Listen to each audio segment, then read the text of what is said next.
Hello बच्चों, good morning. कैसे हैं? बढ़िया। चलिए तो आज स्टार्ट करते हैं हम लोग अपना एक नया चैप्टर। ठीक है, चैप्टर नंबर 3। 2 चैप्टर कंप्लीट हो गया हमारा। चैप्टर नंबर 3 स्टार्ट करेंगे, जिसका नाम है करंट इलेक्ट्रिसिटी। ठीक है, बहुत आसान चैप्टर है। आसान इस तरीके से है कि जब भी समझ ना आए, ठीक है, तो इसमें आप जो रियलाइज करने का बात होता है, जो फील करने का बात होता है, वो आप आसानी से फील कर सकते हैं। ठीक है, पास में होता है तो ज़्यादा अच्छा होता, लेकिन कोई बात नहीं, दूर में भी हैं तो फील कर सकते हैं। तो चैप्टर स्टार्ट करने से पहले, चाहे चैप्टर के किसी भी टॉपिक पे पढ़ने से पहले, एक अपना वायर, ठीक है, एक वायर लेके बैठना होगा आपको। जब कुछ समझ ना आए करंट इलेक्ट्रिसिटी चैप्टर में, तब क्या कीजिएगा, प्लग में वायर डाल करके, स्विच ऑन करके, और उसके वायर को पकड़ लीजिएगा। ठीक है, जहाँ पे वो नेकेड होता है, जहाँ पे ओपन होता है, तुरंत सब कुछ आपको समझ में आ जाएगा करंट इलेक्ट्रिसिटी क्या होता है ना। कितना आसान चैप्टर है। ठीक है, तो उम्मीद करते हैं जितना आसान तरीके से मैं बताया है उतना आसान आपको भी लगेगा, है ना। तो जब भी कुछ समझ ना आए बोल दीजिएगा। हम ये चीज़ हम जो बताए हैं उसको एक बार आजमा के देखिएगा। ठीक है, तो इतना तो आप बेवकूफ़ तो नहीं है। अब ये मत समझिएगा कि हाँ, पता चला न्यूज़ में निकल गया कि हाँ सर ने ऐसा बताया था, बच्चों ने किया और शायद किसी का कुछ हो गया ना। ठीक है, तो इतना समझ आता आप लोग, है ना।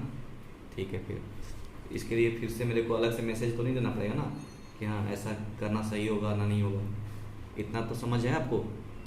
ठीक है, बट एक बात है, मजाक मजाक में कह दिए। आगे बढ़ते हैं, बात करेंगे हम लोग हमारा इलेक्ट्रिक करंट के बारे में। ठीक है, तो देखिए इलेक्ट्रिक करंट 10th में भी थोड़ा इंट्रोड्यूस किया गया होगा आपको इलेक्ट्रिक करंट के बारे में।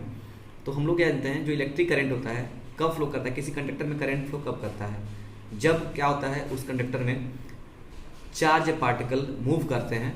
ठीक है, कोई हमारे पास मान लीजिए एक कंडक्टर है, ये हमारा जो पेन है, ये क्या है, कंडक्टर है। तो इस हम एक कंडक्टर मान रहे हैं, कंडक्टर समझ में आता है, आपको बताया था मैं conductor, insulator and semi conductor के बारे में प्रॉपर्टीज डिस्कशन हुई थी ना आपकी हमारे साथ किए थे ना। ठीक है, तो मान लेते हैं हमारा ये पेन कंडक्टर है, ऐसे तो इंसुलेटर दिख रहा है प्लास्टिक का, लेकिन मान लेते हैं कंडक्टर है। तो कंडक्टर के अंदर फ्री इलेक्ट्रॉन्स होते हैं। ठीक है, चार्ज पार्टिकल के रूप में फ्री इलेक्ट्रॉन्स होते हैं।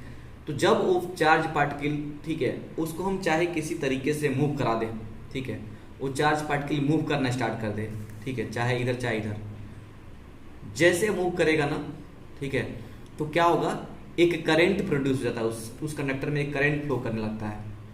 ठीक है, और उसी को हम बोलते हैं इलेक्ट्रिक करंट। समझ में आया? तो हम लोग डेफिनेशन देखा जाए तो क्या लिखेंगे, electric current in a conductor is defined as the time rate of flow of charge.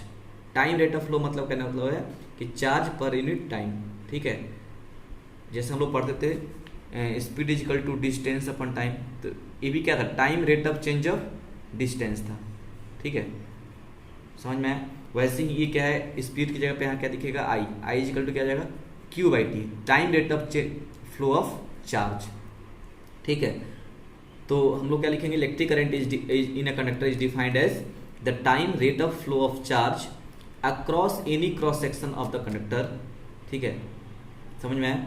Across any cross section of the conductor. मान लीजिए आपके पास एक कोई कंडक्टर है ऐसा, ठीक है, कोई आपके पास ऐसा कंडक्टर है, और उस कंडक्टर में बहुत सारे फ्री इलेक्ट्रॉन होंगे, बहुत सारे फ्री इलेक्ट्रॉन होंगे, किन होंगे, मान लीजिए ये सभी इलेक्ट्रॉन इधर मूव कर रहे हैं। ठीक है, वो अब क्यों मूव करेंगे, कैसे मूव करेंगे, वो बात की बात है, बट मान लेते हैं कि मूव कर रहे हैं। ठीक है, तो क्या होगा, जैसे इलेक्ट्रॉन मूव करना स्टार्ट कर देंगे ना, ठीक है, तो वो इस किसी पार्टिकुलर, एक मिनट क्यों ऐसा हो जा रहा है, ये पार्टिकुलर किसी एरिया से, ठीक है, मान लीजिए किसी 1 सेकेंड में मान लीजिए 10 इलेक्ट्रॉन जा रहा है, इस एरिया से 1 सेकेंड में 10 इलेक्ट्रॉन जा रहा है। तो इस कंडक्टर में आई इक्वल टू कितना लिखेंगे, 10e/1। ठीक है, 1 सेकेंड में। वहीं इस क्रॉस सेक्शन जैसे मान लीजिए 20 इलेक्ट्रॉन जा रहा है 1 सेकेंड में, तो आई इक्वल टू कितना बन जाएगा, 20e/1। तो देखिए हम यहाँ पे नोटिस कर सकते हैं कि 1 सेकेंड में इस क्रॉस सेक्शन से कितना चार्ज पास कर रहा है, इस पे डिपेंड करता है हमारा करंट का वैल्यू क्या होगा। ठीक है, समझ में आया। अब मान लीजिए किसी कंडक्टर में 1 मिनट में 10 जा रहा है, ठीक है, और उसी कंडक्टर में 1 सेकंड में 10 जा रहा है, तो ऑब्वियस सी बात है करंट किसका ज़्यादा होगा, जो 1 सेकंड में जा रहा होगा। ठीक है, समझ में आया, 1 सेकंड में 10।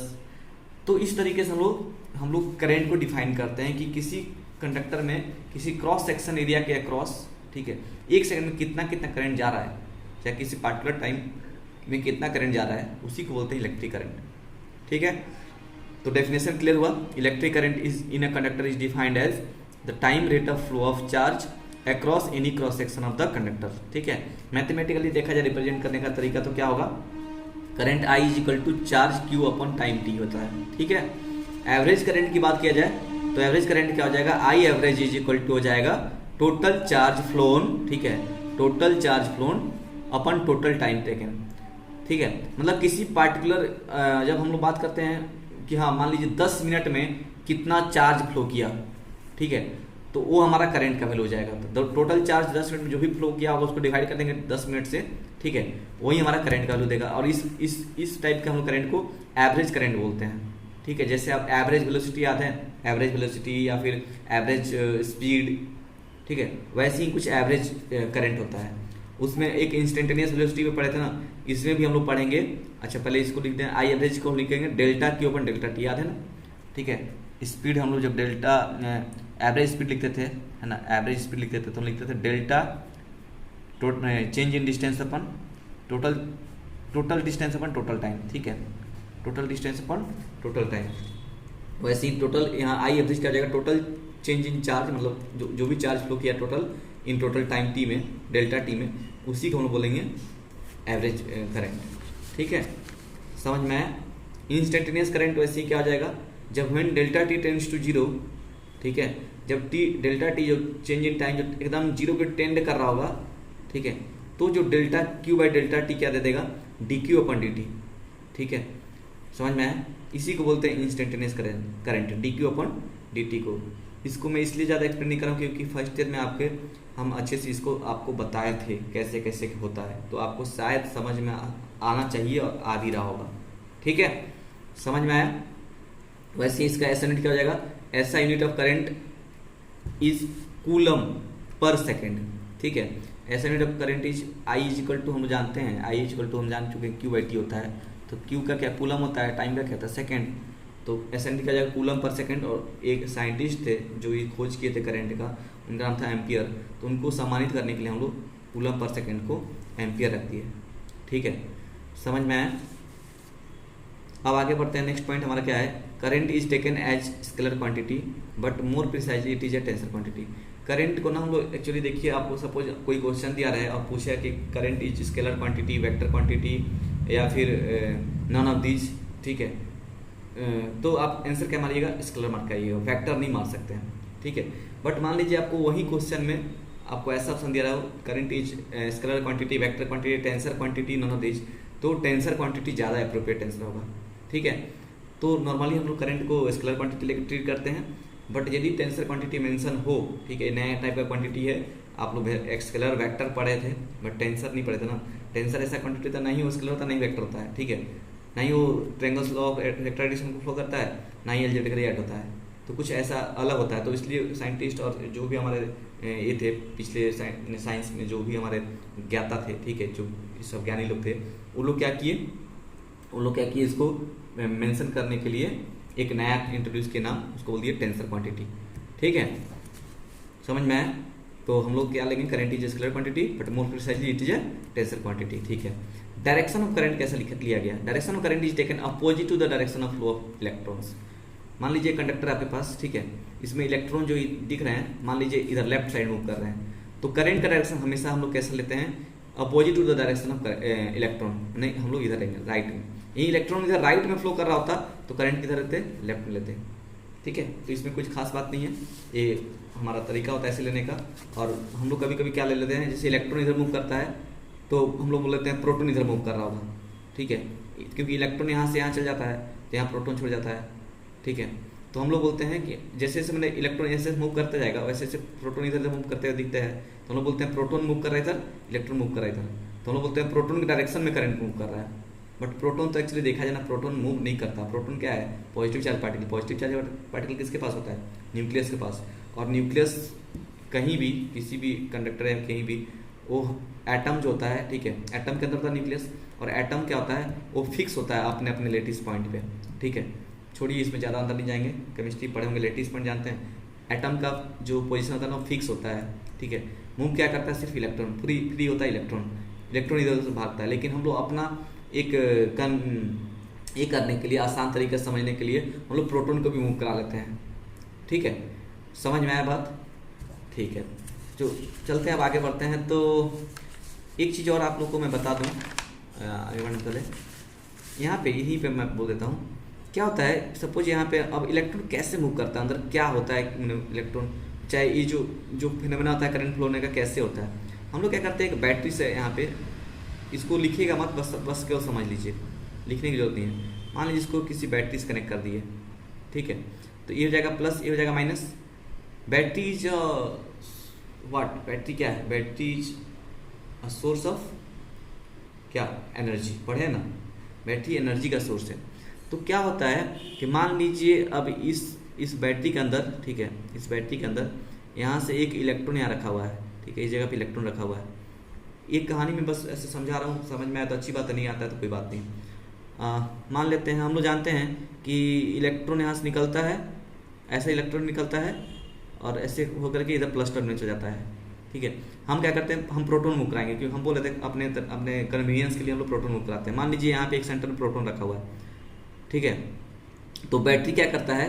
बैटरी जो सोर्स ऑफ एनर्जी, वो क्या करता है, इसको अपना केमिकल रिएक्शन जो होता है बैटरी के अंदर, वो क्या करता है, इस प्रोटॉन को अपनी ओर से खींचता है, ठीक है। प्रोटॉन अपने से नहीं आता है, इसको प्रोटॉन बैटरी अपने ओर अपना एनर्जी से इसको खींच के लाता है। और यहाँ पे जब पहुँचता है वो, ठीक है, बैटरी के पास कुछ पोटेंशियल भी होता है। और मान लीजिए ये चार्ज अपना जो भी है क्यू चार्ज है, प्लस क्यू चार्ज है, तो प्लस क्यू चार्ज को बैटरी अपना खींच के लाया, एनर्जी दिया। यहाँ पे पहुँचने जैसे वो अपना यहाँ से छोड़ा, तो उसके पास कितना एनर्जी होगा? जितना वो वर्क डन किया होगा। कौन? बैटरी जो वर्क डन का फॉर्मूला क्या होता है? क्यू इंटू वी होता है, W equal to Q V. तो बैटरी जो वर्क डन किया वो कितना किया? क्यू भी किया। जो पोटेंशियल डिफरेंस था वी इंटू चार्ज क्यू कर दीजिएगा, तो ये अपना बैटरी वर्क डन करके यहाँ पे एनर्जी दे दिया इसको। अभी फिलहाल इसकी कितना एनर्जी इसके पास? यहाँ पे फिलहाल इसके पास क्यू भी एनर्जी है, ठीक है। वो क्यू भी एनर्जी लेकर यहाँ से पहुँचा। अब एक कंडक्टर क्या होता है, ये रेजिस्टेंस इसके अंदर होता है कंडक्टर के अंदर। तो जैसे जैसे क्या होता है, ये चीज़ देखिए, यहाँ पे पोटेंशियल यदि वी है तो यहाँ हम मान लेते हैं 0, तो यहाँ भी बोलते हैं वी। तो यहाँ पे पहुँचेगा वी, यहाँ पहुँचेगा 0, ठीक है। ये पोटेंशियल डिफरेंस इसके अक्रॉस भी कितना है? वी है। तो हम लोग यहाँ पे फिलहाल कितना एनर्जी इसके पास? Q into V amount energy है। तो एक क्यू अमाउंट यहाँ से पहुँचते यहाँ पे आते आते इसका पोटेंशियल कितना है? 0 है। तो W equal to Q into 0, तो यहाँ पे एनर्जी कितना हो जाएगा? 0। फिर यहाँ से आएगा प्रोटॉन, यहाँ पे एंटर करेगा। फिर यहाँ से क्या करता है, ये बैटरी इसको एनर्जी देता है, कितना? क्यू ही। फिर ये जाता है, ठीक है, फिर ये लेके जाता है यहाँ से, फिर समझिए रेजिस्टेंस होता है, तो रास्ते में उसका एनर्जी खा जाता है, खाते खाते 0 कर देता है। फिर आता है वापस, फिर ऐसे जाता है, ऐसे चलता रहता है फिनोमेना हमेशा के लिए, ठीक है, जब तक बैटरी के पास पोटेंशियल भी हो। जैसे जैसे केमिकल रिएक्शन कमजोर होता जाता है, बी का वैल्यू पोटेंशियल डिफरेंस घटते जाता है, और वर्क डन जो होता है वो स्लो हो जाता है, ठीक है। तो इसमें फिर जो भी बल्ब है, चाहे जो भी चीज़ है, वो थोड़ा धीमे जलने लगता है, ठीक है। तो ये चीज़ आप देखें ना, तो कैसे होता है समझ में आ रहा है? क्या होता है, जब यहाँ पे बैटरी जो होता है, तो बड़ा दिखाता है यहाँ पे, इसके बीच में मान लीजिए यहाँ प्रोटॉन रखा हुआ है, प्लस क्यू बोल दीजिए, प्लस क्यू। अब प्लस क्यू, अब बैटरी केमिकल रिएक्शन से कुछ एनर्जी देगा इसको, कितना एनर्जी देगा? इसके वर्क डन के बराबर एनर्जी देगा, ठीक है, ठीक है। क्यू भी जूल एनर्जी देगा, ठीक है। वो क्यू भी जूल एनर्जी यहाँ पे अब मिल गया इसको, यहाँ से एनर्जी मिल गया, क्यू भी लेके गया यहाँ पहुँचा क्यू भी। अब क्या होगा, रेजिस्टेंस अब इसका एनर्जी खाएगा, ठीक है, बल्ब जलाएगा उस अपना इस एनर्जी को, इस क्यू इंटू वी जो वर्क डन है, जो एनर्जी है, उसको लाइट एनर्जी में कन्वर्ट कर देगा, बल्ब जला देगा, और जला करके अपना एनर्जी खत्म कर देगा, 0 पहुंच जाएगा प्रोटॉन। यहाँ पे उसके पास कोई भी एनर्जी नहीं रहेगा। फिर वापस आएगा बैटरी के पास, फिर यहाँ से एनर्जी लेगा फिर जाएगा। तो ये फिनोमेना ऐसे ही चलता रहता है हमेशा के लिए। बात समझ में आप लोगों को? ठीक है।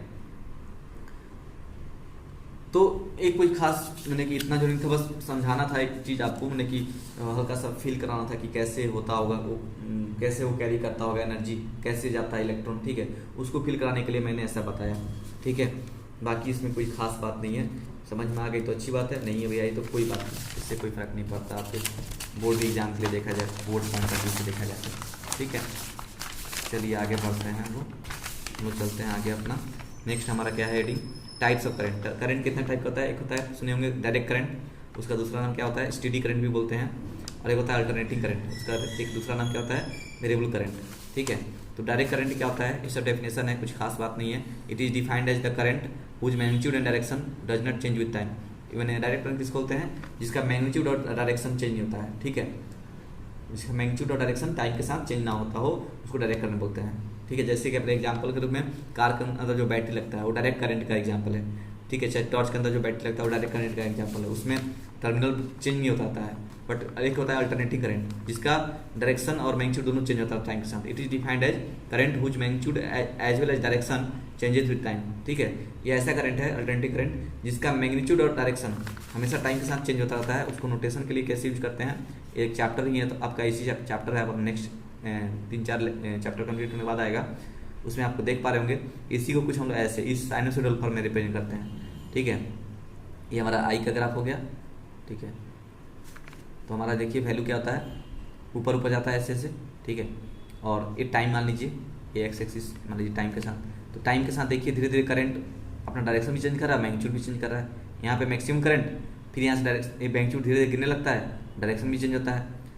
यहाँ से तो फिलहाल यहाँ तक ये प्लस चार्ज है, ठीक है, ये प्लस चार्ज है।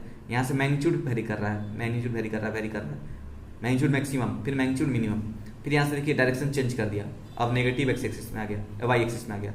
यहाँ से करंट नेगेटिव हो गया, करंट नेगेटिव नेगेटिव नेगेटिव, फिर मैक्सिमम नेगेटिव, फिर धीरे धीरे करते करते यहाँ, फिर यहाँ से स्टार्ट होता है ऐसे, ठीक है। तो ऐसे हम लोग इसी चैप्टर में पढ़ेंगे तो बताएंगे अच्छे से, बट फिलहाल समझ लीजिए कि अल्टरनेटिव करंट क्या होता है। It is defined as current whose magnitude as well as direction changes with time, ठीक है, जिसका मैग्नीट्यूड डायरेक्शन टाइम के साथ बदलता रहता है, उसको हम लोग एसी करंट बोलते हैं। जो हमारे होम अप्लायंसेस, हमारे जो घर में करंट आता है वो एसी करंट का एग्जांपल है, ठीक है। Current from AC generator, generator जो होता है एसी जनरेटर, उससे जो करंट निकलता है वो भी हमारा एसी जनरेटर का एग्जांपल है। अब चलते हैं आगे बढ़ते हैं, बात करेंगे करंट डेंसिटी। करंट डेंसिटी क्या होता है, देखिए करंट डेंसिटी को हम लोग पहले नोटेशन क्या होता है, कैपिटल जे, और ये वेक्टर क्वांटिटी होता है इसलिए वेक्टर लगा देंगे, ठीक है। तो इसका डेफिनेशन पढ़ लेते हैं फिर समझा देते हैं आपको अच्छे से। देखिए क्या होता है, the current density at any point inside a conductor, ठीक है, दिख रहा है। The current density at any point inside a conductor is defined as the amount of charge flowing per second, ठीक है। वही मतलब आपका that is amount of current को ही बोलते हैं ना, amount of charge flowing per second through a unit area, अच्छी बात है, through a unit area held normal to the direction of flow of current. और वो एरिया कैसा होना चाहिए, एरिया उस करंट के डायरेक्शन से कैसा होना चाहिए, नॉर्मल होना चाहिए। जैसे कि यहाँ पे एग्जांपल देखिए, डेफिनेशन पढ़ लिए, यहाँ समझिए। ये अपना कंडक्टर है, ठीक है, कंडक्टर है, इसमें कंडक्टर में अपना मान लेते हैं कोई एक क्रॉस सेक्शन एरिया काट लिए, एरिया ए है। अब इसमें करंट सपोज ऐसे ऐसे फ्लो कर रहा है, ऐसे ऐसे करंट फ्लो कर रहा है, तो हम लोग अब करंट फ्लो कर रहा है ऐसे ऐसे, मतलब ऑब्वियस बात है इलेक्ट्रॉन इधर से इधर आ रहा होगा, ऐसे ऐसे आ रहा होगा इलेक्ट्रॉन, है ना।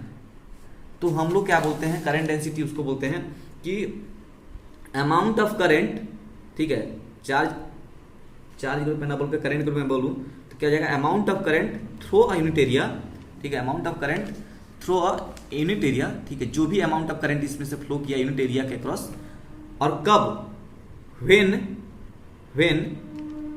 Through unit area, when area held normal to the direction of flow of current. और इस एरिया को कैसा रखना पड़ेगा, इस करंट के डायरेक्शन के नॉर्मल रखना पड़ेगा। करंट ऐसे फ्लो कर रहा है ना, तो उसका ये जो एरिया हमारा ऐसे रहेगा।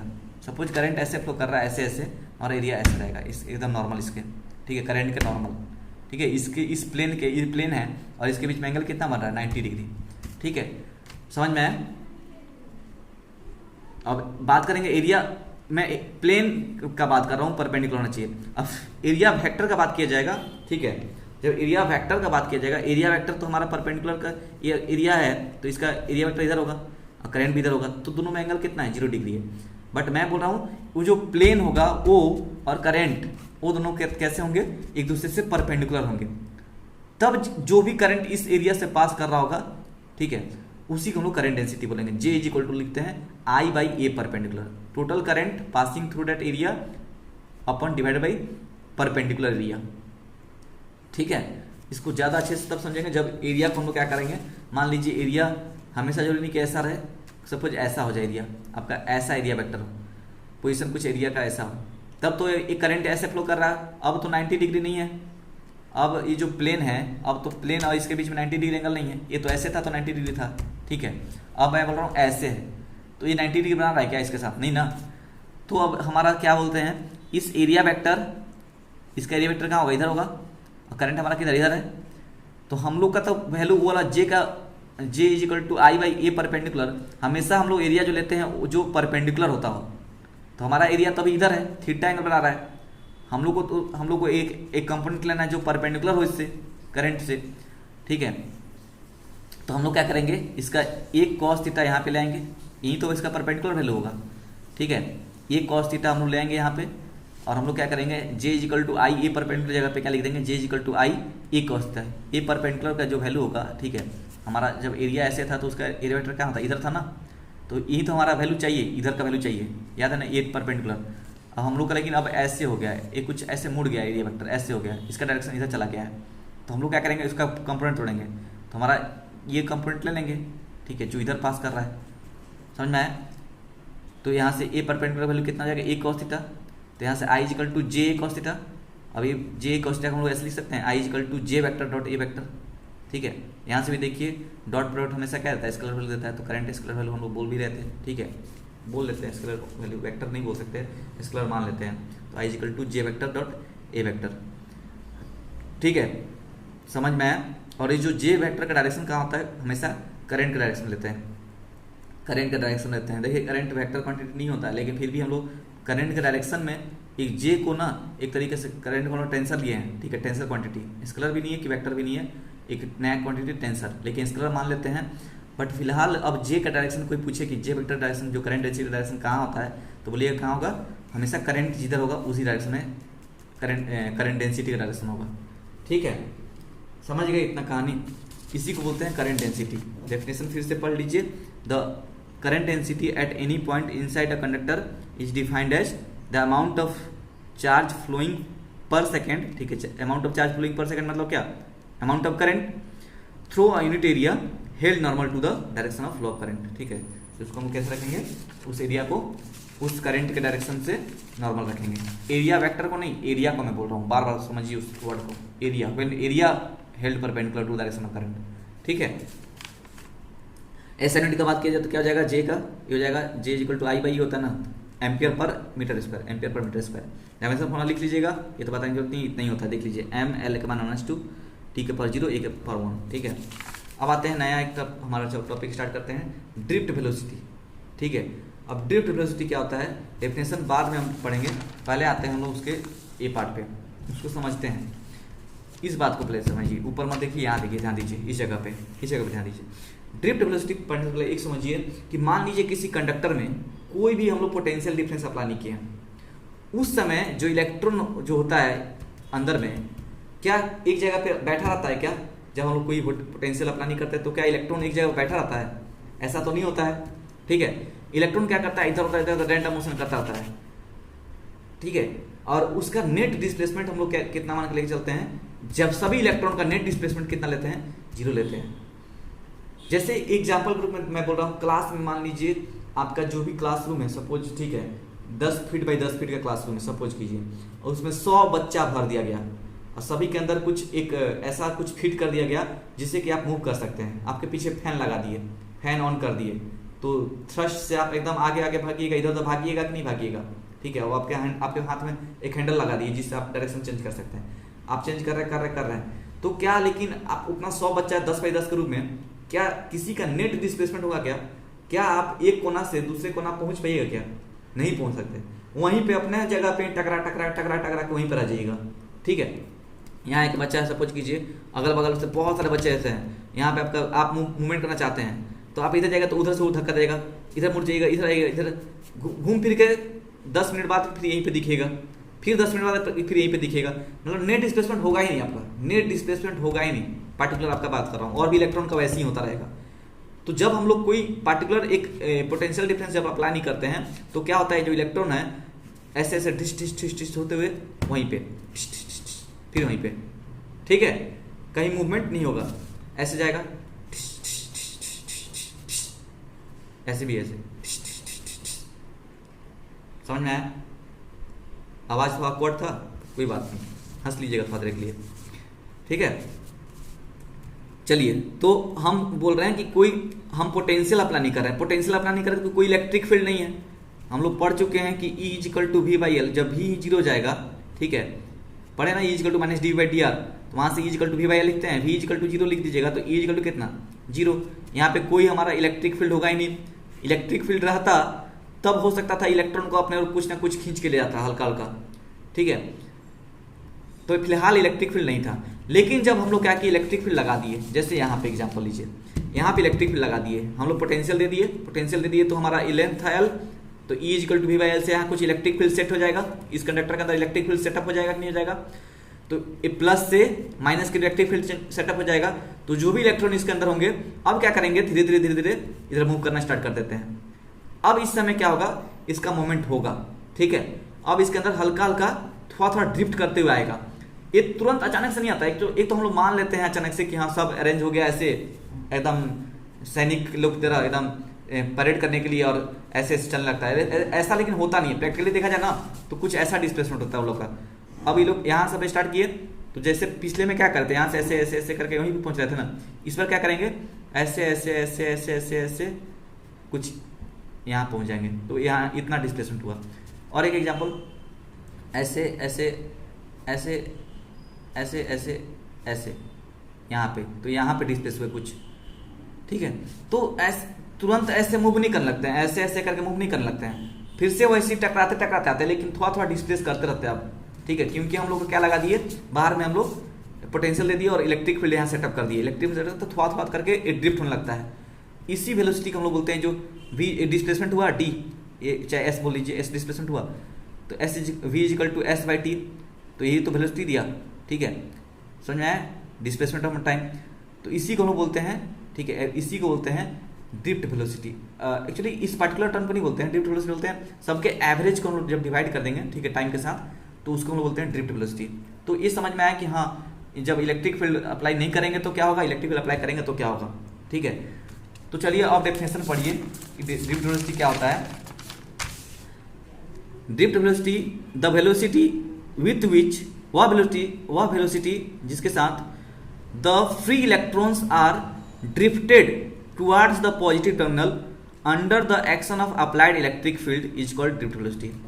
तो क्या होगा, यह वेलोसिटी है जो जिसमें क्या होता है, फ्री इलेक्ट्रॉन किधर ड्रिफ्ट करता है, पॉजिटिव टर्मिनल की ओर, ठीक है। हमारा देखिए पॉजिटिव कहाँ होगा, ये हमारा ये पॉजिटिव साइड होगा, इधर नेगेटिव होगा, ठीक है, क्योंकि ये प्लस से जुड़ा है तो पॉजिटिव होगा, ये नेगेटिव से जुड़ा है तो नेगेटिव होगा। तो हमारा क्या हो जाता है, ये प्लस से माइनस का इलेक्ट्रिक फील्ड सेटअप हो गया ना, तो हमारा इलेक्ट्रॉन कहाँ से कहाँ भागेगा, कहाँ से कहाँ ड्रिफ्ट करेगा, इधर नेगेटिव से पॉजिटिव टर्मिनल की ओर ड्रिफ्ट करने लगता है, ठीक है, समझ में आया। और कब करता है, जब हम लोग एक्सटर्नल अप्लाइड इलेक्ट्रिक फील्ड लगाते हैं, एक्सटर्नल इलेक्ट्रिक फील्ड। तो यही लिखा है, the velocity with which free electrons are drifted towards the positive terminal under the action of applied electric field is called drift velocity. Clear हुआ? अब चलते हैं आगे। अब हम लोग बात करते हैं डेरिवेशन का, ड्रिफ्ट वेलोसिटी डेरिवेशन करेंगे अब। तो समझिए हम लोग जान चुके हैं, मान लीजिए let U1 initial velocity of electron, ठीक है, U2 U3 dot dot dot UN, बहुत सारे ऐसे सभी इलेक्ट्रॉन का मैं पर्टिकुलर का, एक इलेक्ट्रॉन 1 का U1, इलेक्ट्रॉन 2 का U2, इलेक्ट्रॉन 3 का U3 dot dot dot nth electron का UN हम लोग इनिशियल वेलोसिटी बोल दिए।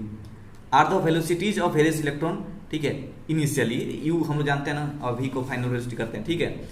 एवरेज वेलोसिटी कितना हो जाएगा, U एवरेज मैं लिखूँ ऐसे, सिर्फ एवरेज का बोल रहा हूँ, U के ऊपर वेक्टर, ठीक है।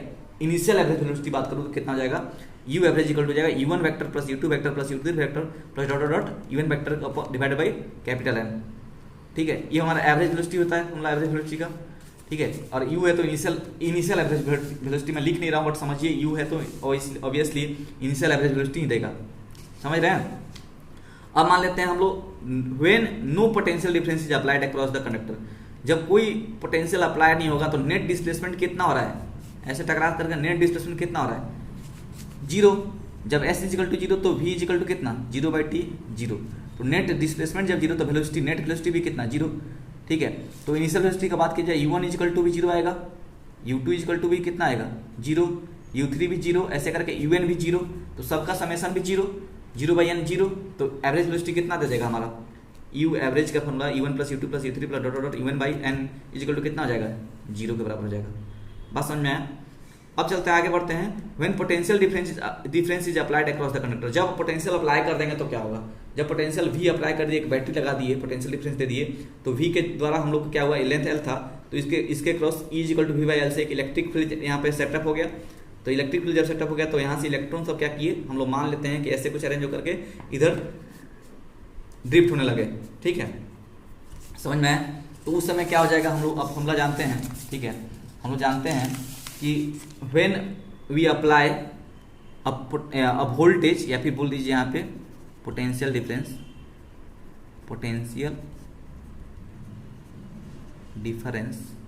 ठीक है, when you apply a potential difference then an electric field E is set up in the conductor, ये तो पता चल रहा है ना। ठीक है, then electron will experienced a force F is equal to minus small E into E. ये कैसे हुआ, आपको पता है कि हम लोग पढ़ चुके हैं कि E इजिकल टू F/Q होता है, तो F इजिकल टू कितना, Q इंटू ई। यहाँ पे इलेक्ट्रॉन मूव करा तो Q की जगह क्या लिखेंगे, माइनस E इंटू ई लिखेंगे कि नहीं, समझ में आया। वहीं से तो फॉर्मूला आया है कि फोर्स कितना एक्सपीरियंस करेगा इलेक्ट्रिक फील्ड में, वो इलेक्ट्रॉन कितना फोर्स एक्सपीरियंस करेगा, माइनस E इंटू कैपिटल ई। ठीक है, तो एक्सेलरेशन इक्वल टू क्या हो जाएगा, F इजिकल टू ma, तो A इजिकल टू F/me। ठीक है, मास ऑफ इलेक्ट्रॉन का बात कर रहे हैं हम लोग, इलेक्ट्रॉन के ऊपर चर्चा चल रहा है। ठीक है, फोर्स हमारा कहाँ लग रहा है, इलेक्ट्रॉन पे, तो F इजिकल टू ma से A इजिकल टू F/me होगा कि नहीं। E क्या है, सब्सक्रिप्ट में E है, मास ऑफ इलेक्ट्रॉन है E।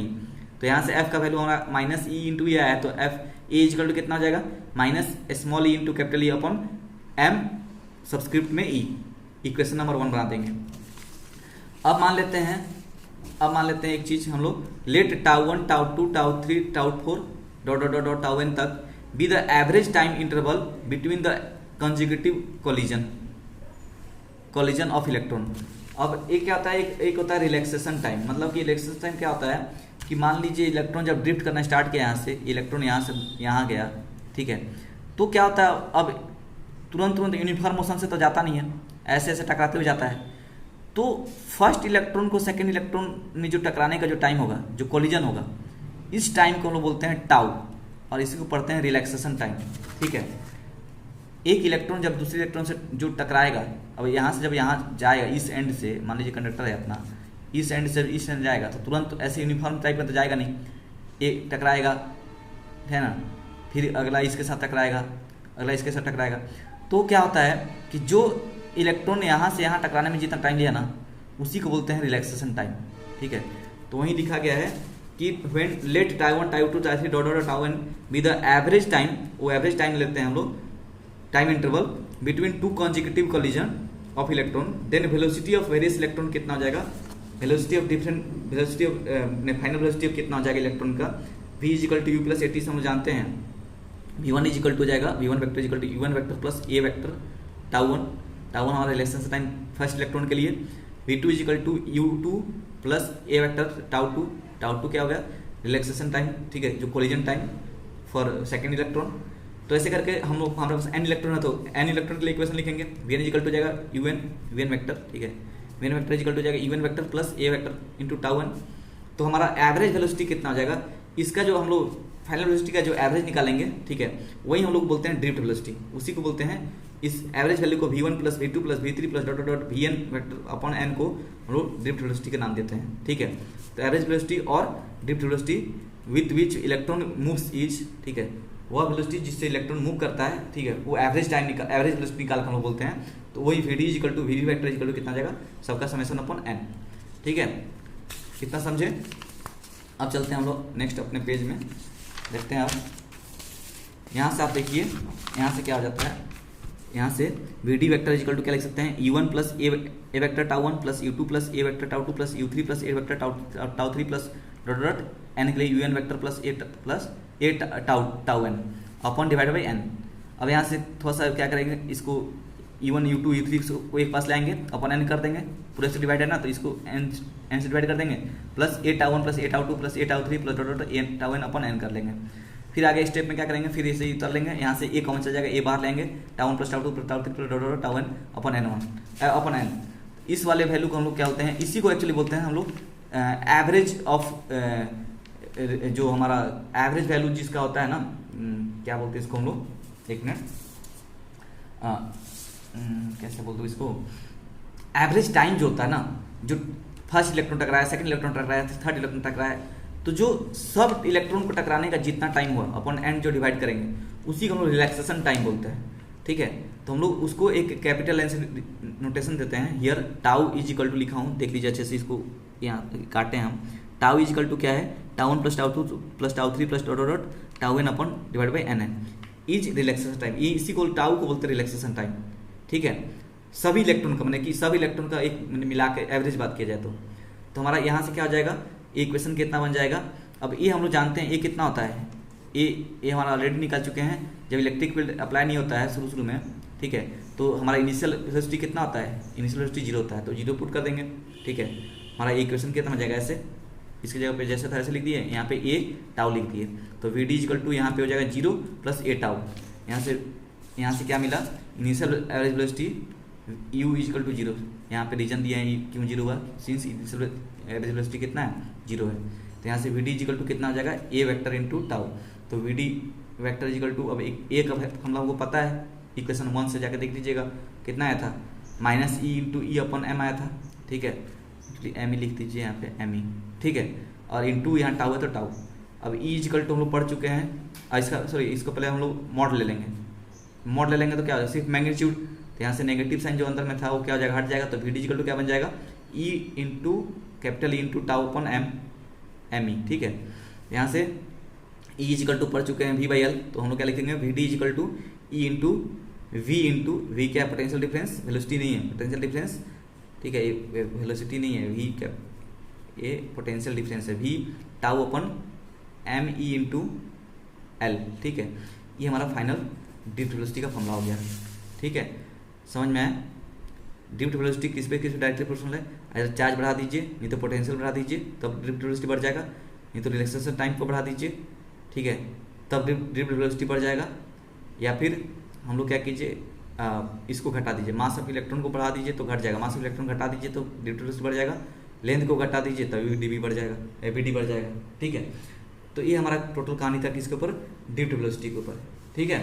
तो समझ में आया, ठीक है, उम्मीद करते समझ में आ गया होगा। तो ठीक है, आज यही खत्म करते हैं, जो भी डाउट होगा पूछ लीजिएगा, ठीक है, चलिए, थैंक यू।